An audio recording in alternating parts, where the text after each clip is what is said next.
Hello, friends. You're listening to episode 83 of the Our Weekly Highlights podcast. My name is iamYannC, and I will be joined by my excellent co host Mike Thomas later in this episode. But in full disclosure, we had a little bit of recording chaos early on in our recording session. But I'm happy to say, through the magic of editing and perseverance, I am able to get his excellent takes on each of our highlights still recorded into this episode. It's a good thing we don't do these live, right? Well, this issue, 83, has been curated by Colin Fay, one of our favorite authors of all things Shiny, in particular the Golem package, and apparently he's been rocking out at a concert recently. But my thanks to Colin, and he had a great help as usual from our Wiki team members and contributors like you around the world. Speaking of the world and community, it is definitely an exciting summer already for the art community. As we record this, the Use Our conference is underway, and I'm sure we're going to have a lot more coverage about that and some of the great insights generated there in our upcoming Our Weekly podcast and issues. But in just over a month, our Studio Conf is taking place as a hybrid event later in July, with both the in-person gathering happening near Washington, D.C., as well as a virtual setup for the conference talks as well. And what I have seen, I've been very fortunate to be attending our Studio Conf since the very beginning, and it has always been a very high quality presentations and workshops. And this year's edition is certainly no exception to that. The conference schedule was released a few days ago on the Art Studio blog. And so this is our first glance at the different kind of talks that we can expect to see, and with the previously announced workshops as well. So I've been exploring this little schedule, which has, frankly, a much better user experience working with this version of the schedule than it had in previous days or previous years. So kudos to the RStudio team for making that a little more pleasant experience. And I've definitely have seen some talks that have piqued my interest that I'm going to be checking out, hopefully, as I run between the different tracks on site. There's a little bit of traction in terms of using R in embedded devices, such as using R in robotics and also on the Raspberry Pi. So some great talks I'm seeing from Ian Merchuri and Eric Wanju and Mark Sellers around those topics, as well as some great fun with ggplot2. I'm really excited to see June Cho's talk on cracking open the ggplot internals or ggtrace. And a really big development in terms of kind of the internals or the object-oriented nature of R itself. Hadley Wickham is going to be introducing what's called the R7 package, which looks to be like a next generation of things like R6. But there's a lot of kind of metadata behind the scenes on some R consortium initiatives and some really exciting developments on that front. And of course, I love my stuff with Shiny. So there's some great talks about Shiny at the conference. One of them is building full-fledged multilingual Shiny apps. And when I say multilingual, I'm talking about language speaking like English and others. Nicola Rene is going to have a great talk about that. Now, that's just a sampling of some of the exciting talks that we're seeing here, but it is shaping up to be an exciting event, and I can't wait. Can't wait to be there. And yeah, I'm doing a little workshop too, I guess. So it's a lot going on. But Mike, what's caught your eye about what you're seeing on that program there? Well, Eric's being a little naive there when he says that he has a little workshop, because his engineering production Shiny apps, I think it's building production grade Shiny apps, right, is the name of the workshop that you're teaching, literally kicks off the conference. Our studio decided that this is the workshop that they want to set the tone for the entire conference this coming summer. So I think it's a little bit bigger deal than what you're letting on. But what really stood out to me in this blog post and the schedule that got released is just the diversity of the content. There's really something for everyone. I mean, on the same day, there's an introduction to our package development. There is a workshop on making art with R. There is an R for people analytics, which I assume is like analysis for human resources. So that side of the business. And then there's machine learning with tidy models. I mean, all of this stuff is going on kind of side by side on the same day. So there is absolutely something for everyone. It's great to see that with this conference website, attendees have the ability to go on and build their own schedule. That's always one of my favorite things to do when getting ready for a conference is take that time to build my personal schedule, try to optimize it as best as possible so that I can squeeze in to as many different workshops and lectures as I possibly can. It looks like our studio is making this pretty easy for us to do via the website, so I don't have to put together some gross complex spreadsheet. So that's awesome. And I know everyone is really excited to just have this conference again after missing out last year. The only thing I'm a little upset about is that I just started getting fairly comfortable with R6 classes. And you've got to be kidding me, Hadley, that now I have to understand R7 classes. This is coming out. I'm just kidding. I'm sure it's going to be a huge improvement for object-oriented programming in R and bringing that into our Shiny app. So excited to see what's coming down the pike at this conference. Yep. I've heard. I have a colleague at work that's been kind of involved peripherally in some of that, so I know it's been in the works for a long time. But I think there are going to be a lot of things that have been in the works for a while that are going to be announced at the conference. Rumors I'm hearing some really big stuff in some of our favorite areas, and Shiny and other frameworks are going to be announced. We'll see about that. Again, just rumors at this point. You didn't hear it from me. But yeah, there's a lot happening here. As you said, Mike, there's a lot of diversity in the topics here, and there's something for everybody, for sure. And I know there's going to be cases where there's probably going to be overlap in the same time slot of different talks. So hopefully we'll be able to get the recordings like usual afterwards. But I'm also certainly excited to connect with previous collaborators and friends from R and the open source communities, and some of the newer ones that I've met kind of virtually since the pandemic started, and there'll be a few of them over coming to the conference. Some of my favorite streamer friends, well, called the streamer group. There will be a few friends from there, so shout out to Daniel Chen, Tan Ho, and others, and maybe Jesse will be there. I'm not sure, but we're gonna definitely hopefully meet up at some point to talk about awesome streaming stuff. But there's going to be a whole lot going on, and yeah, I'm sure we're going to have a lot of coverage about that in the coming issues after that. And yes, kudos to alphabetical ordering. Yes, my workshop is the first in the program because I picked the right name, and it was building production grade versus building tidy tools. So there's my one up on Max Kuhn. Ha ha. Please don't hurt me, Max, if you see me. No, I'm it's gonna be it's a great program. I mean, and I even mentioned to Mike and others that if I wasn't teaching a workshop, there's like 2 or 3 workshops alone that I would want to attend there. There's just immense quality there. Very much so. So I'm really excited for it. Still got a little over a month to go, and hopefully things are still normal and we're able to have a great event. But all signs are looking good. So yeah, we will definitely be reporting back some of the great insights generated from there.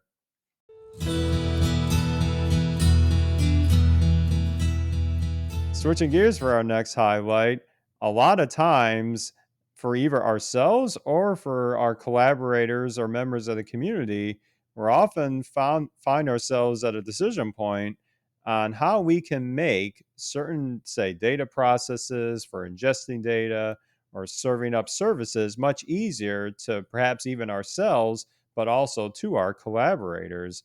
And in our next highlight, Mike's going to take us through another, situation where that rings true in the concept of API development. So what do we have on tap here, Mike? Sure. A second blog titled Why You Should or Shouldn't Build an API Client. And this is another great blog post out of the R OpenSci community and the brilliant minds of Mael Salmon, Matthias Greeny, and Hugo Grusin. For those who don't know, APIs are the language agnostic way that computers talk to each other, essentially. They stand for Application Programming Interface. There are tons of APIs out there, both open to the public, semi-open, or completely proprietary. And when you come across an API that you find useful, maybe it's for retrieving data from some service, or for sending and receiving files, or even scoring unlabeled data against an API hosted predictive model that we can do nowadays with things like Plumber. It can be really tempting to consider creating an R package around that API to make it easier for end users to interact with the API itself. There's a million examples out there. One example I will give is the package that I use all the time in agriculture economics, the Tidy USDA package, Tidy US Department of Agriculture package, which retrieves data from the USDA's database, essentially just by compiling simple R function inputs into this GET request string, so that the average user doesn't have to worry about building that GET API request themselves. And typically this is done under the hood with the help of the HTTR or curl R packages. And the blog post walks us through some of the arguments for creating an R package that wraps an API. Some of the arguments for are abstracting some of the tricky authentication parameters away from the R user. That's a big one mentioned in this blog post, so that instead of having to build these things in JSON or something like that, you can just enter them as arguments into your R function. Another argument for building an R package around an API is to handle that API's response gracefully. So whether it be parsing out the error that the API returned because you submitted something incorrectly, to make it clear to the user in their console where they went wrong, or maybe even converting data that the API sent back as JSON into like a neat data frame before it hits the user's environment. This can be a big advantage as well. I know RTweet is another example of an API wrapped R package where you can retrieve your Twitter data about tweets that you or somebody else has posted online. Some arguments against creating an R package that the blog post highlights for wrapping an API really revolve around maintenance, I think, and the fact that the API host could change that API at any time. The parameters might change, all sorts of things the authentication process could change, all sorts of things could change. And you, as the maintainer of this R package, will have to adapt your package code to handle those changes, which those changes would likely break your package. So if your API is publicly successful as well and goes viral, if you will, you'll have to invest time into maintaining it, especially. So I think this probably goes not just with API wrapper R packages, but with any open sourced R package that catches a lot of traction that you would ever want to develop. But it's always good to stop and consider this point of, hey, if I'm going to build this and I am going to put this out there to the public, am I going to be able to maintain it? Can I set up some sort of controls or infrastructure around myself, whether that be people, processes, whatnot, to ensure that we can maintain the longevity of your R package or that project? Yeah, I was a lot of great, nuggets of wisdom. I'm sure spoken from experience from Al and the others on this post, and a lot of these issues come down to setting expectations that are reasonable to yourself and also for your intended purpose of this. Sometimes even for things I do at day job where I'm building something that I feel is just mostly for myself. It's just I got tired of a certain process and I want to automate certain pieces of it. Or I got so tired of embedding these cryptic credentials in this AWS call. I just add it, just make a simpler thing out of it. Sometimes I've been guilty of not realizing that, oh my gosh, there might be others on my team or even in the general data science group that I'm a part of that want to use it.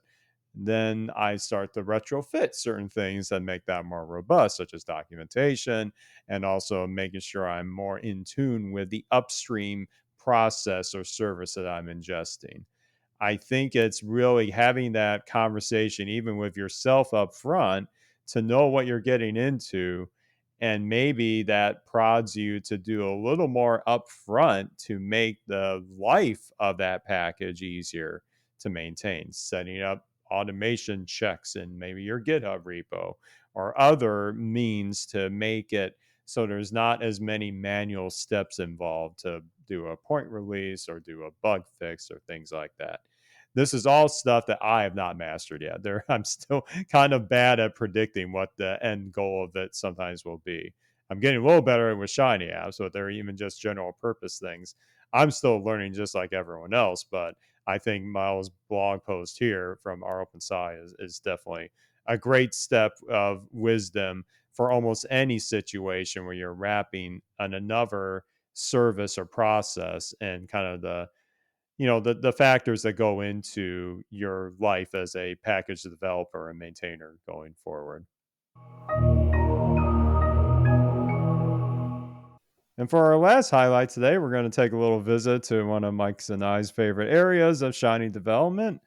And I can tell you a little story as we frame this. But when I was first developing Shiny apps at the day job, a pretty common thought that entered my mind as I was beginning to deploy Shiny apps for others to use is that, oh my gosh, what an achievement! I got the app online, and now I can move on to the next thing. Oh, did I learn quickly? There's much more to the life of an application than just that initial throwing over the fence to your favorite deployment platform. Lots of questions come up, maybe from you or from your users, such as, is the app being used as intended? Is anyone experiencing, say, sluggish performance when using it? What parts of the app are being used more often that I should maybe concentrate on making better? Those are just a few of the many questions, again, we may ask ourselves or users will bring to us. Now, of course, one approach is that you find a group of devoted users that are willing to give you that feedback on a regular basis. And there's nothing wrong with that. There's a great place for having that kind of that targeted user base that you can consult with from time to time. But in addition to that, we're in the year 2022. What are some ways that we can maybe automate how we can learn usage patterns and metrics around our applications? Now, of course, one component is collecting regular metrics of app usage, and there are some great tools in place for a Shiny developer to handle that on various deployment platforms and within an app itself, such as RStudio Connect or some of the other Shiny hosting options. But we can also tap into other services and tools aimed at obtaining user usage patterns and metrics across the entire web application development spectrum. And so Dario Rodicic, probably not saying that right, apologies in advance, from Absalon, who recently ran that very exciting Shiny conference a couple months ago.